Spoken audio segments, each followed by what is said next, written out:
10, 9, 8, 7, 6, 5, 4, 3, 2,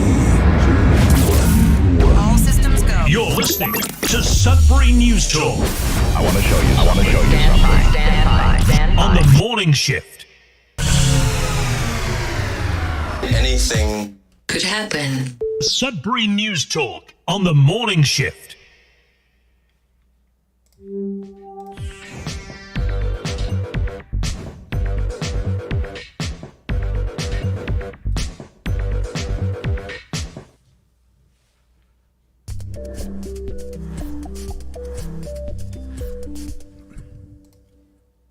Good morning, everyone. Welcome to Sudbury News Talk on the morning shift. I'm AJ Walsh. Glad to be here with you, and we're thankful that you're here with us on this Tuesday. Is it July the 29th already? Are we almost into August? You know, by this week, by the end of this week on this show, we will be in August already. Summer. Half over, basically, for those that look at summer as July and August, basically. You know, taking time off work and trying to visit places with your family and things like that. So that's, we're just, time is marching on very, very quickly, and there's nothing we can do about it. But anyways, we'll just try and look at the positive. We'll have the weather coming up very shortly to kick off the show, and then we'll have some local headlines. Then we'll also dive right in to our deep dive today, which is the state of Canada, basically, is like, we can't come up with an agreement for tariffs. You got the EU signing a deal now. You got every other country except for Canada, pretty much. You got the elbows up prime minister who was going to go in there and just tell Donald Trump exactly how it is. Well, it looks like that's not really happening.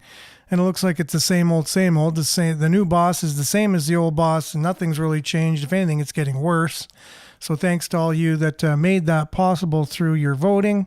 It's something we're all going to have to live with, but at least some of us can't really be blamed for it. If we're going to blame somebody, we might as well blame the people who voted for this particular same boss as the old boss regime, and all the same people, all the same characters involved. And so what's the definition of insanity? Oh, yes.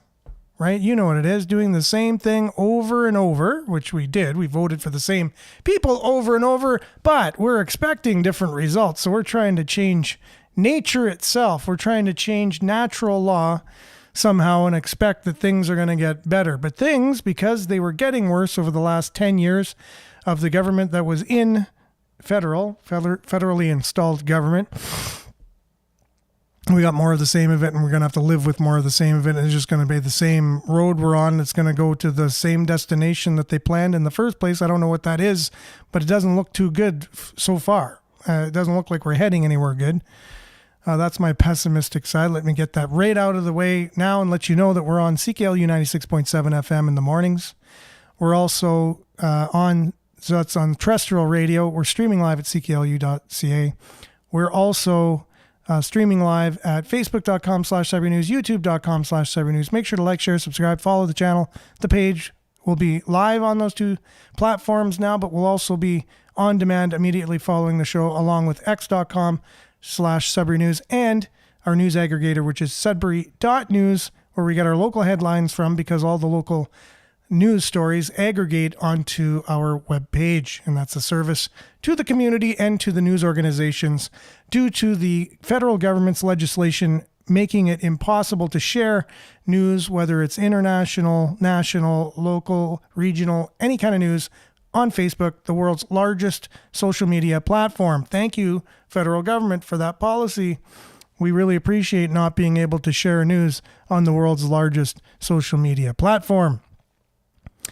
And we will dive right into a little bit of weather. We'll be back with news headlines, comments, and all kind of things. So yeah, make sure to comment. We'll do our best to get your comments up on the screen for those watching. Red for those listening. We'll be back with weather right after this.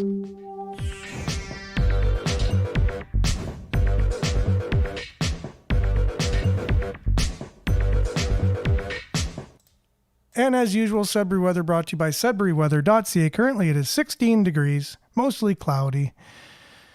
Today we can expect it to be sunny starting off the day. Cloudiness coming in near noon with a 40% chance of showers in the afternoon. Also a risk of thunderstorms in the afternoon. The wind will be moderate. The high will be 26 with the temperature falling to 20 this afternoon. And the humidex will be 32. However, it looks like it's probably going to be lower than that if the temperature is going from 26 to 20. But at its peak, the humidex will be 32. So pretty hot still today. Still pretty humid. And then tonight, mainly cloudy with a 60% chance of showers in the evening after midnight with a risk of thunderstorms as well.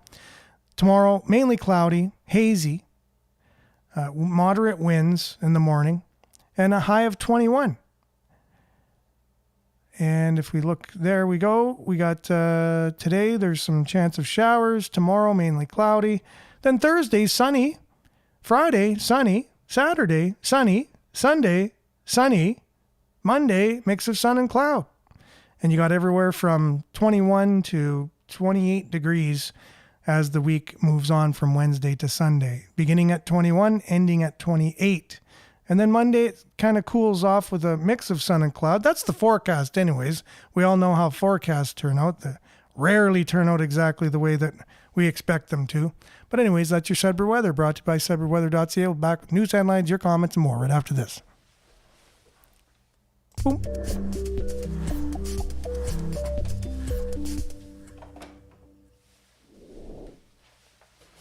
Okay, and we're back. Thanks for sticking around, everybody.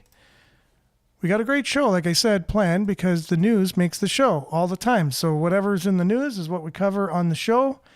And so the show's content is always covered for us. We don't have to make anything up. We just have to try and make sense of it through thinking and questioning and things like that. So anyways, so good morning. Who do we got here on? We got Brian on YouTube. Much appreciated, Brian. Thanks for being on. Good morning to you as well as Vin on Facebook and Monique on Facebook as well. Good morning, Sudbury. Hazel, good morning to you. Prayers much needed. Yes, prayer emoji. Sudbury Steffi. Hello, everyone. Hope you all have a terrific Tuesday. Hey, there you go. There's the tagline for Tuesday's show. It's Terrific Tuesday, Sudbury News Talk. Marianne, good morning, everyone, from the Sudbury area. Yes, we saw that yesterday. Liked and shared as usual. You were in Nipissing, I think you had said, or West Nipissing yesterday. You're in the Sudbury area today. Welcome, Marianne, to be closer to Sudbury. Belinda, good morning. When this war on humanity and what they did to us comes to an end, your greatest test will be how you handle people who mishandle you. 1,000,000%. Yeah, the greatest test for humanity will come down to how you handle people who mishandle you. And that's, I think, a test for life in general. We talked about this, I believe it was yesterday, about or was it a few days ago? Like, the only thing you can control is your own self. You're in charge of yourself. You don't have to treat others the way they treat you. You treat others the way you hope that they would treat you. Right? You don't treat others. It's not an eye for an eye. It isn't. It's you treat others the way you would want to be treated yourself. So if someone mishandles you, let's say you're having a bad day and you lashed out. Well, would you want someone to lash back out at you, or do you want someone to say, oh, it looks like you're having a bad day today? Maybe we can have this conversation at a later time. And then you're like, oh my goodness, what was I doing? I lashed out. I shouldn't have. And then the next thing you do is apologize to the person, right? So sometimes the way you react to people who misact, I guess you can say, or act up or treat you unfairly or whatever it is, then you respond in a positive way. And that's a test of somebody's character, right? How many times have you had that in your life when you did something out of whatever? You're having a bad day. You said something you shouldn't have. You did something you shouldn't have. And it was met with, somebody trying to get you back, and then it just escalates. And that doesn't end up very good. But then you meet somebody who's more of a peacemaker and you do something to them and their reaction is more, okay, I can see why you're upset, but, and then they scale it down a bit and they're mature about the situation and you make note to self, wait a minute, this person's handling this a lot better than me. Maybe I need to take it down a notch, and these are peacemakers. These are people that are able to feel comfortable in their own skin in any situation. And that's, I think, what we need to be working towards is not to react, but to act. Always know your actions don't need to be reactions to somebody. They can be actions. So you're proactive in the way that you communicate with other people in a positive way. And it's not always easy, and it's not always easy. It's never easy, but it's just something we need to try to elevate too.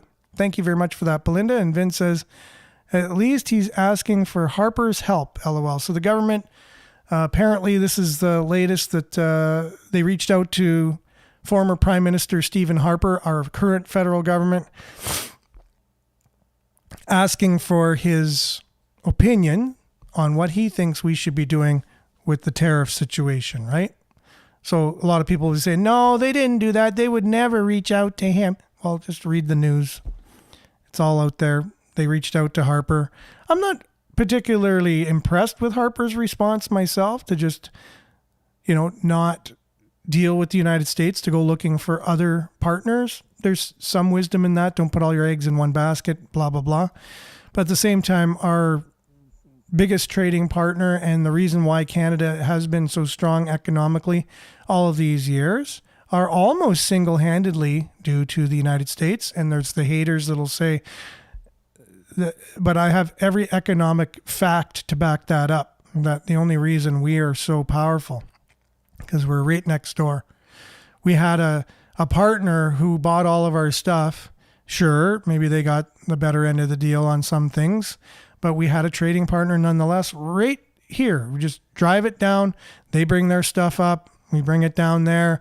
And it was a really great situation for many, many years. The reason why Canada's economy was so strong could single-handedly be said that it was because of our proximity and our relationship to the United States, hands down. And nobody can deny that. No matter how much you want to spin it in the media. So you can't change by voting for the same thing with the same people, history repeating itself. Yeah, that's true, Marianne. Sudbury Steffi says no one voted for this is a selection that was no election.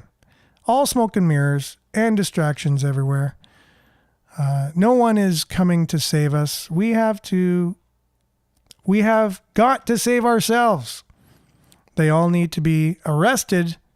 They are all criminals. You are not the only one who feels that way, Sudbury Steffi. You are not the only one who feels that way. Many, many people do. Happy day, Pierrette, to you as well. Northern Hillbilly, good morning, people. Do you know what the all-seeing eye represents on the pyramid? Yes, the all-seeing eye of Horus. Would be what it is? Egyptian lore. They had their eye plucked out at some point, and it goes on and on and on, and you can look that up yourself. It's all kinds of interesting stuff. It goes deeper than what I just said. I oversimplified it, but yeah, I just watched a documentary on it the other day, actually. It was really interesting. There's so much knowledge out there. Another crooked politician, that's what Marianne says, would be Harper, possibly, you're referring to. And good morning, Denise. Blessings, everyone. Happy sunny emoji, looks like, from here. And you go on to say, if we would have took down the gate to the keepers a few years back, you wouldn't be in the mess you're in today. Without the gatekeepers, Ottawa has nothing. Maybe one day, or maybe it's too late. Like to think it's not too late. Well, I like to, again, we talked about spiritual beliefs and things the other day, and what got me into it originally was prophecy in general, right? The idea of prophecy, the idea that somebody could look in the future and understand what's going to happen and lay it out. Like if it doesn't happen, they're going to look like the biggest fools in the world. So for the fact that they're actually going to try to say what's going to happen in the future, to me, wow, that's pretty cool. Like, you're going to actually say, you're going to tell me what's going to happen in the future. But come to see, there's people that actually had the gift to be able to see into the future.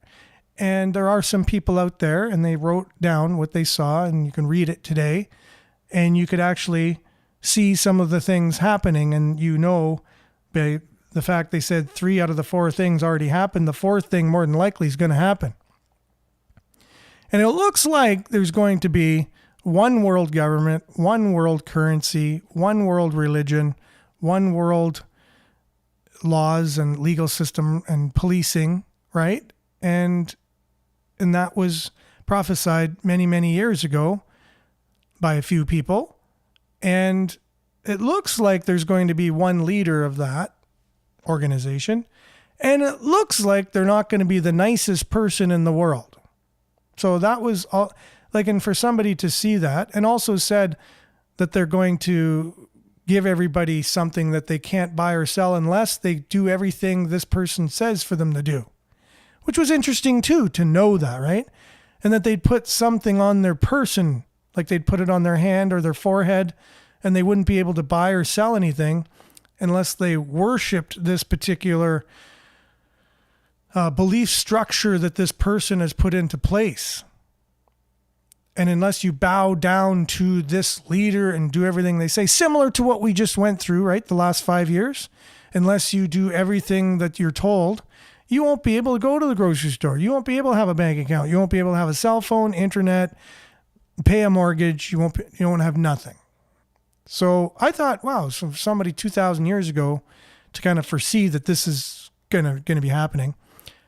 The whole reason I say this is to know there is hope, even though there's all of that, because the same people talk about the reason or the deliverance out of that particular structure that's coming in the world. And there's only one way out of it.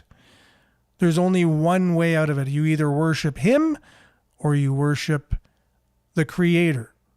So there's only two. Hey, it's an easy choice in a way. So to me, it boils down to eventually you got to make a decision. Eventually, you got to get off the fence. If you're on a fence, or if you're on one side of the fence and you're happy to just do whatever this new person says, whatever they want to do, and you can buy and sell and go to the grocery store and have everything, eat your cake and have it too, so to say. That's the way the saying should be, right? My brother-in-law pointed that out to me the other day. Then that's the decision you're going to have to make. It's kind of like the same decision we had to make just 4 or 5 years, the last 4 or 5 years. You do this or else you can't do these privileges. And that's where we're going, right? It's not God-given rights that we have. It's government-given privileges, because it's changing from a free world into a communist world where Marx said the government grants you privileges. And that's what the philosophy that our governments are going towards this one world government, which will have the same philosophy, that the government grants you privileges.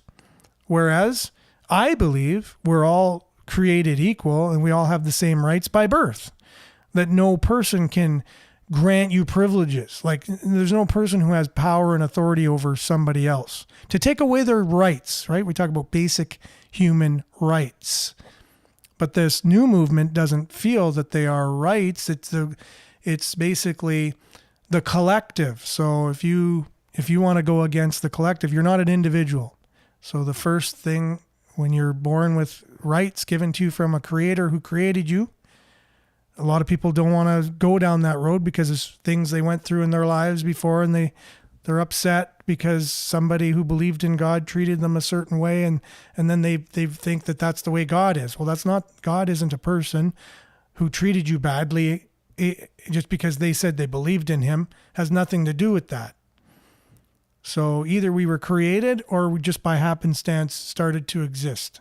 If we were created, well, who was that person who created us? Or who was that entity who created us, right? And where are they now? And what do they think? And why did they create us? Why are they here? Why are we here?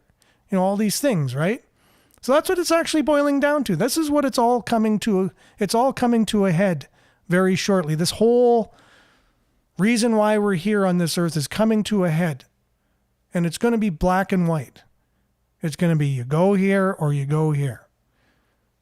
And to me, at least, it's simple. It's not going to be easy because the people who don't go along with this particular leader, they won't be able to have a bank account, and they won't be able to drive a car, and they won't be able to have a cell phone, and they won't be able to have internet. They won't be able to go to a grocery store. So you literally have to choose either the earthly world, the world that satisfies the physical body, or the spiritual world, the one that's a world of miracles. It's a world that maybe if you choose that side, you can go days and days without eating, and you're like, wait a minute, how can I go days and days without eating? How can I survive when I can't go to the grocery store or I don't have a cell phone? So that's what's happening now. That's the transition we're going into.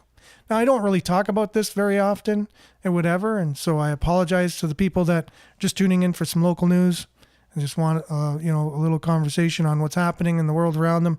But on the big picture, that's what's going on. So all the things fit into that puzzle. Why are they spraying us? Why are they poisoning us in our food? Why do they give us the education that they do? Why is the healthcare system the way that it is?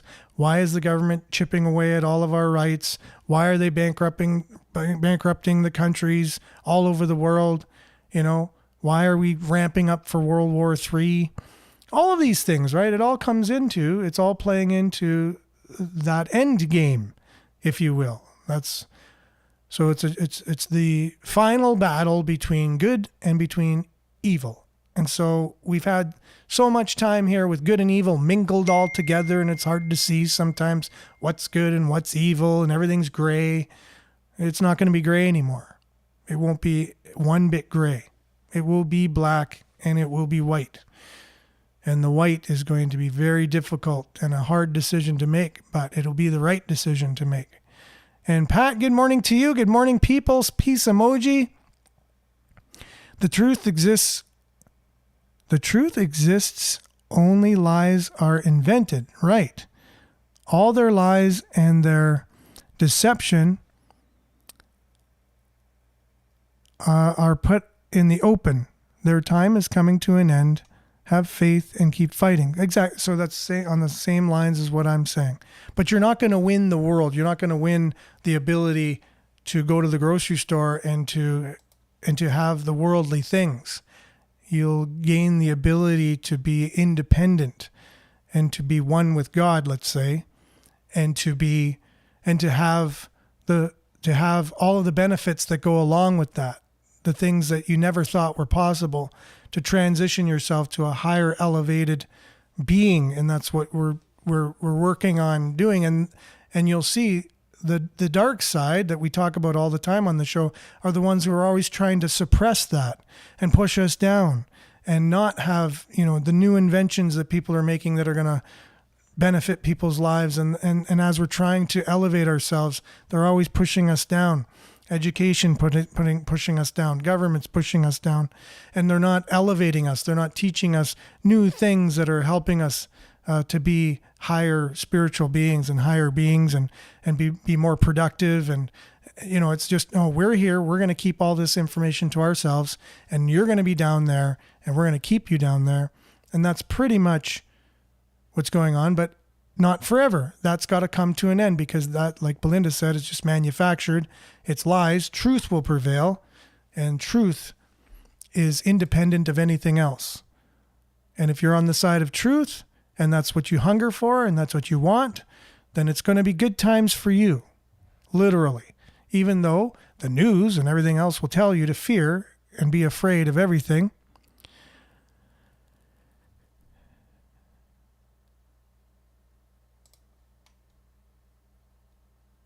Okay, so conversations going on here.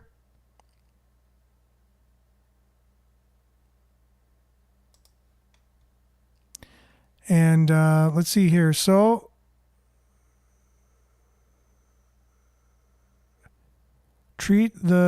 I can't really read what that's. Oh, trust the science, 2020 to 2024. Pardon the science, 2025 to the present. Yeah, that's true. Trust the science, that's 2020 to 24. Pardon the science, 2025 and onward, right? Is this Nana on here? Nana, good morning. Blessings, everybody. And thank you so much, Nana.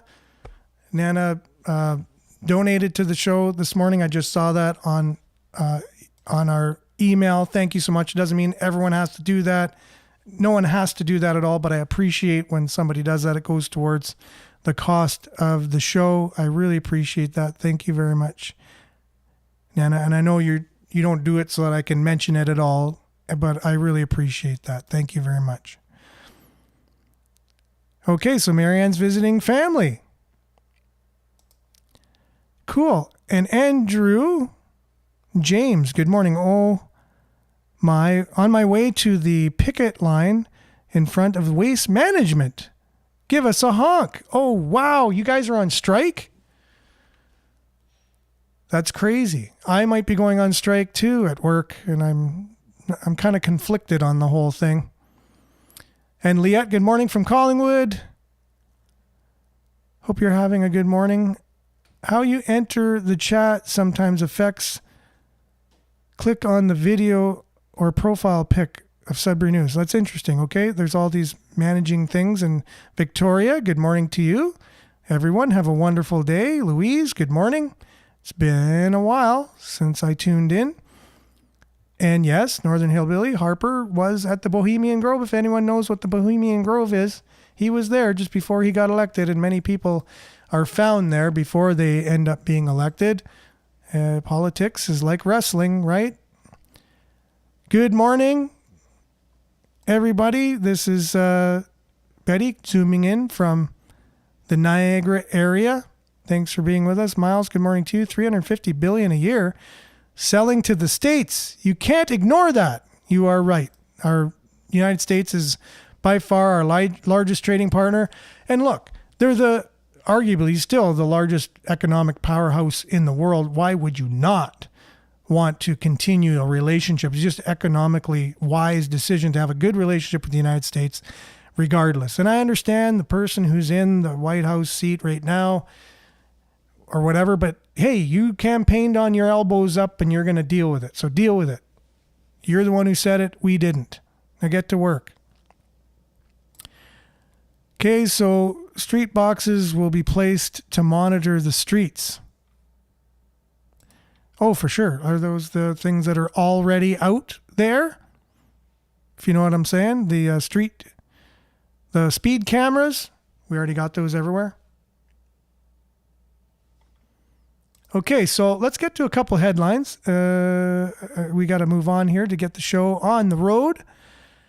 The city of Sudbury, get that up on the screen, the city of Sudbury. This is, remember the Beaver Lake whole thing with the fire hall? City of Sudbury says fire response times improved after Beaver Lake Hall closed. Residents push back. Okay, let's read that headline again. This is coming from CBC. City of Sudbury says fire response times improved after Beaver Lake Hall closed. So what goes through your mind when you hear a headline like that? It's like, wow, something that shouldn't have happened is happening. You close the fire hall and the services are getting better for that community. So immediately I'm skeptical on the whole thing, right? So I guess, really? So the story goes on to say it's been just over a year since the Beaver Lake Fire Hall was shut down, and all part-time firefighters, often called volunteers, were asked to report either from home using their personal vehicles or from the fire hall in nearby Whitefish. So more on that to read about how closing a local fire hall actually helps the services get better from CBC. It's interesting. At-risk Siberians is coming from the Sudbury Star. At-risk Siberians and their pooches find oasis amid heat wave. Cooling center in Energy Court off Lawrence Street, supported by the SPCA. So if you're experiencing homelessness, you have a pet, you need to stay cool, Energy Court has a place for you and your pets. Much needed, and glad that it's there. I wonder what Bob Johnston has to say about that. Good, bad, ugly. He's usually, works with people who are vulnerable in the city, right? So has an ear close to the ground on that situation. And then the Sudbury Star has a newsletter that if you sign up for it, you can get it at about 7 a.m. every morning. And it's no different this morning as they sent us their newsletter, as I'm waiting for my computer to not be very slow for some strange reason.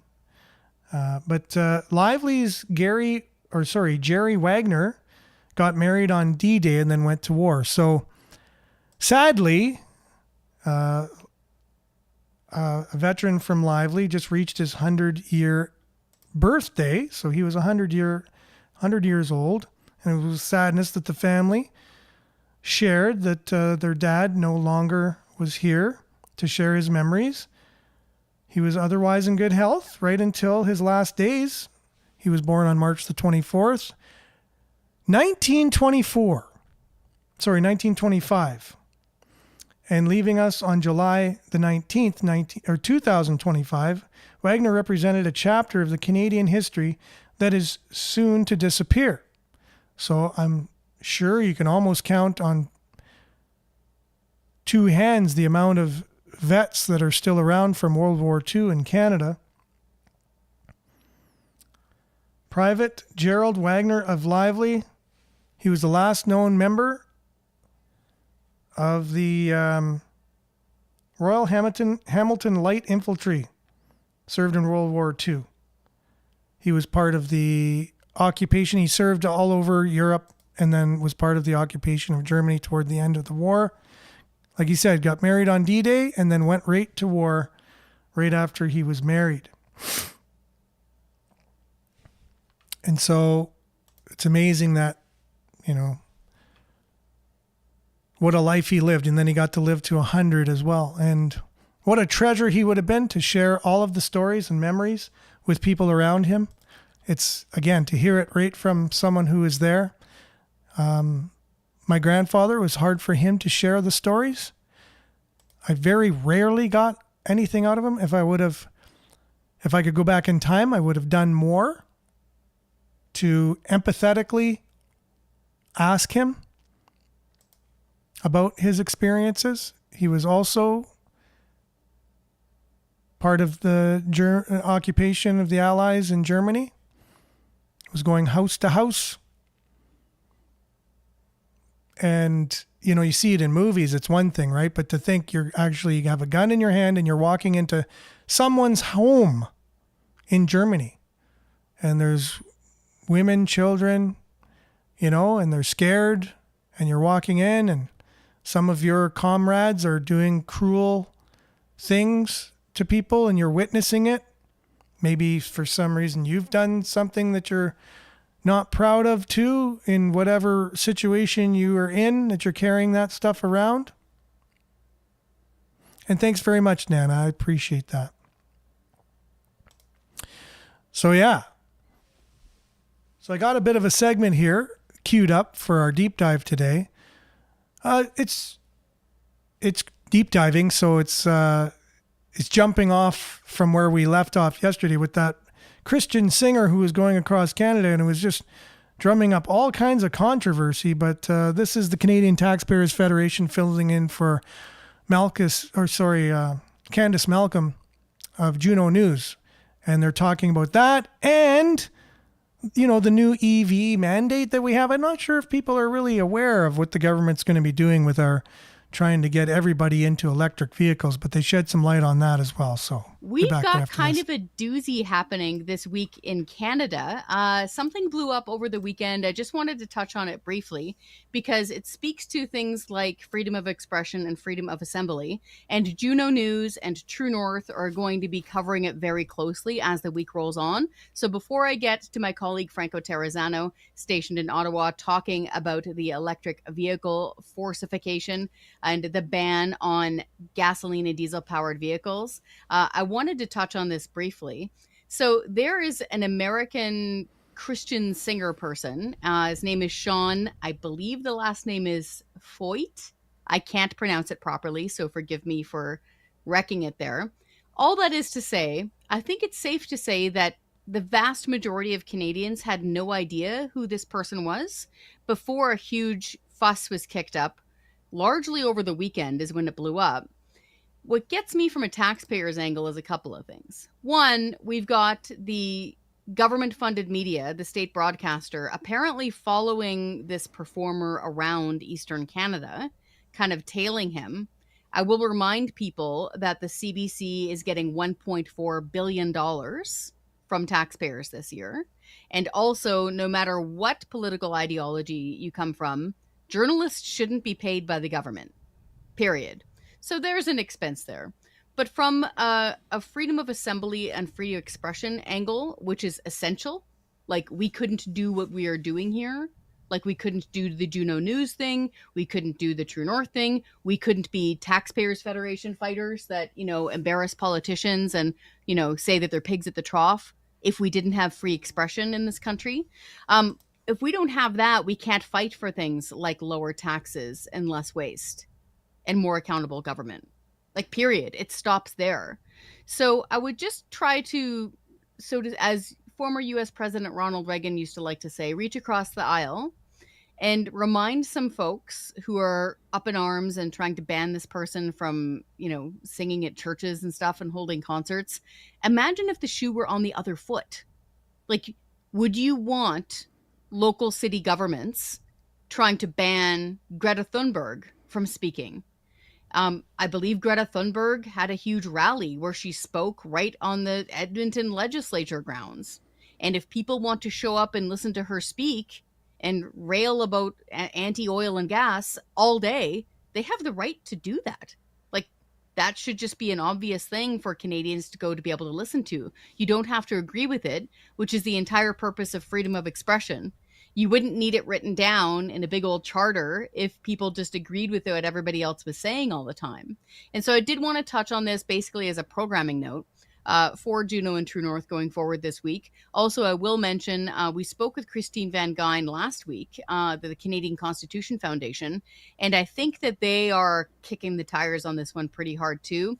They're the constitutional lawyers, smarty pants people. So definitely go follow their work on this as well. So stay tuned for that when it comes to basic things like freedom of expression and freedom of assembly.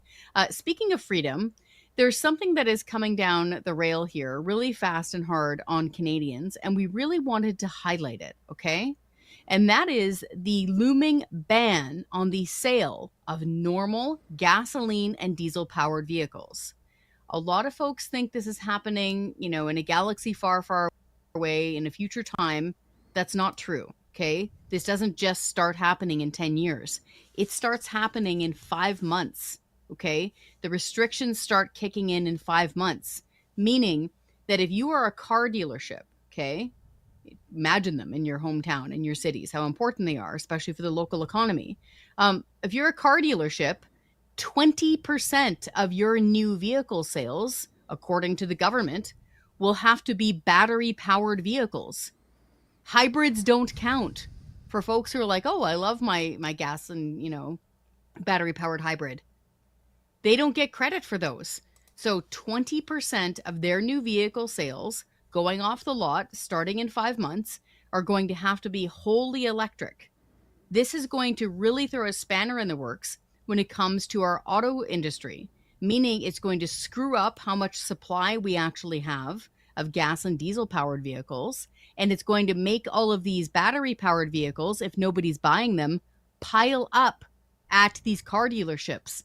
Then these car sellers have to get entangled with this crazy, complicated federal credit program with the government where they can like earn points for however many vehicles they sell and then get back credit if they don't sell them. Like, it just reeks of a boondoggle, okay? Like, the federal government blew billions of dollars, billions with a B, setting up their own payroll software program.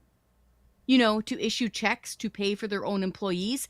They couldn't figure that out properly without blowing billions of dollars. Can you imagine how they're going to spend your money trying to set up this complicated, crazy credit system while telling you what kind of vehicle you can and cannot drive here in this country? Think about, if you own a vehicle, how much you depend on it, what it provides for you. As somebody who, you know, worked in the industry in radio for a long time, right? You're up in the dark, right? You're leaving work at dark. You're working strange hours. You're going out into the boonies to cover things. Like, the idea of not having my own personal, safe, warm, locking vehicle that can get me out of places and into places, I can't even imagine trying to live my life and actually do my work without my vehicle. So your vehicle might be that important to you too.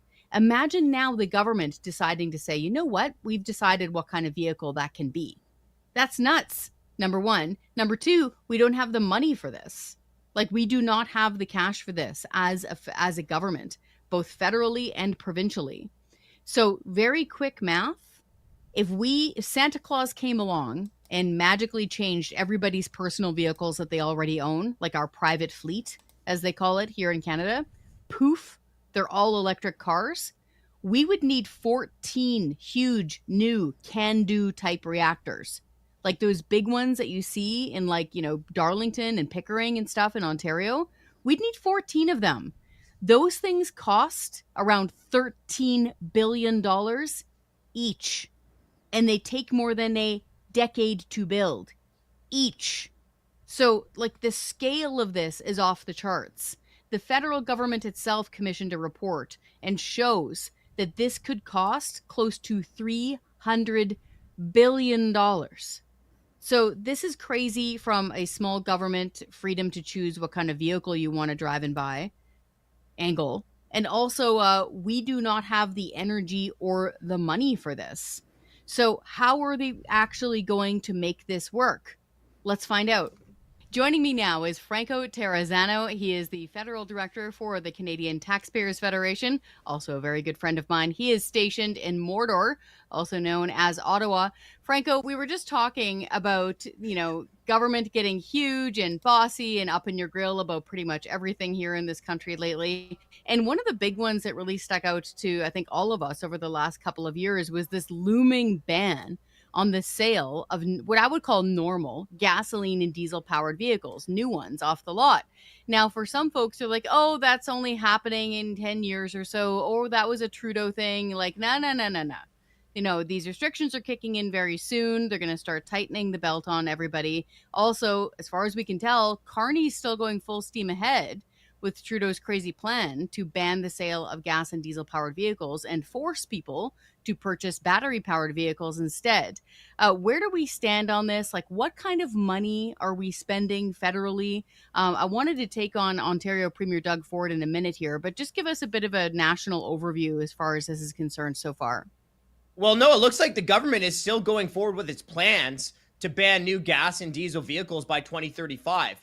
Right. But like, actually, the mandate, these bans is really starting next year, where, what is it, 20% of the new vehicles sold have to be electric. And then you'll see tightening restrictions over the years until 2035, where it's just a ban on new gas and diesel vehicles. Right. And like, look, the federal government in Ottawa does a whole bunch of crazy things.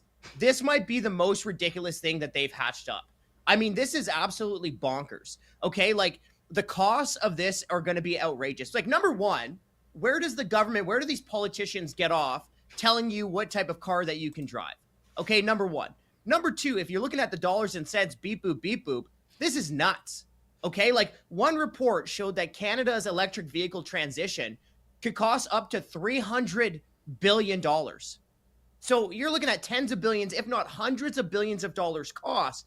And like, where are we going to get the electricity, the power requirements for this? Well, look, I think every Canadian right now, if you set aside the personal freedom issue, which is just an absolutely huge issue, you have to be asking yourself, like, how much is your tax and power bill going to go up to pay for all the subsidies, infrastructure, transmission lines, charging stations for this absolute boondoggle? Yeah, it's a huge thing. And that report that Franco just mentioned, guys, this was not from some kind of far-flung out there group. It was commissioned by the federal government. Like, it is on the federal government's website. I think it's Natural Resources. I think they've also mirrored it over at Transport Canada, where they're estimating it's in the hundreds of billions of dollars with a B. And the reason for that is largely what Franco just pointed out. It's where are we getting the juice from? Where are we going to build all these transmission stations? Like, picture all the different gas stations you see, like in your own hometown. Imagine all of those having to become like plug-in stations. Like, we do not have the cash for this. And I need to keep pointing this out. We have unmoney. It's not as if we're, it's not as if we're Norway and we're rolling in it. And we've got this huge heritage fund backing us up where we can choose to do what kind of vision quest we want to do with electric vehicles. We don't have the cash for this at the federal level, do we? No, the government is broke, right? I mean, look, interest charges on the federal debt alone are costing taxpayers more than $1 billion every week. Well, what's $1 billion, right? That's a brand new hospital that is not getting built every single week because the government is so broke and so in debt, and all that money is going to interest charges, right? Think about it this way. All right, think about this every time you're at the cashier, right, waiting to check out. Well, every dollar you paid in federal sales tax last year went to pay interest charges on the debt. So the government is absolutely broke. I mean, think about the billions of dollars that the government is going to put taxpayers on the hook for the subsidies, for all the new infrastructure, for all the new transmission lines, right? I mean, look, the government has already put taxpayers on the hook for about $30 billion in corporate welfare to multinational corporations like Honda, Volkswagen, Stellantis, and Northvolt so they can build EV battery factories. And that's just the federal government, right? Let alone the Ontario government, some of the other provincial governments who are getting into the corporate welfare game. And we mentioned that Natural Resource Canada report, where the total cost of this could be up to $300 billion. Like, think about the electricity or the power requirements for this, Chris. We had an op-ed in the Toronto Sun about this a little while ago where we talk about, Canada would need 14 large nuclear reactors to power all those electric vehicles. Like, the only silver lining from this absolutely crazy idea, this ban, the only silver lining is that it's so crazy, it might not even be possible, right? It's just. I think that kind of sums it up, and we'll leave it there. And hopefully you're able to pay attention to some of the things they were talking about. And if you haven't had a chance to look into it, how crazy of an idea it is. It's an impossible idea. And he says the only silver lining is it's too crazy that it won't actually happen, right? So that's the only kind of hope that we have, that this forcing dealerships to sell cars people don't want, to give them incentives and points if they sell them. Again, the government can't even make a payroll system for their own employees. How are they going to do this? I really appreciated that statement and pointing that out. And I appreciate all you guys being on today. It's all the time we have. We'll see you same time, same place on the same platforms, God willing. Remember to stay aware, like, share, take care. Stay tuned now for Earshot Daily on CKLU 96.7 FM. Have a safe and wonderful Tuesday, everyone. Ciao for now.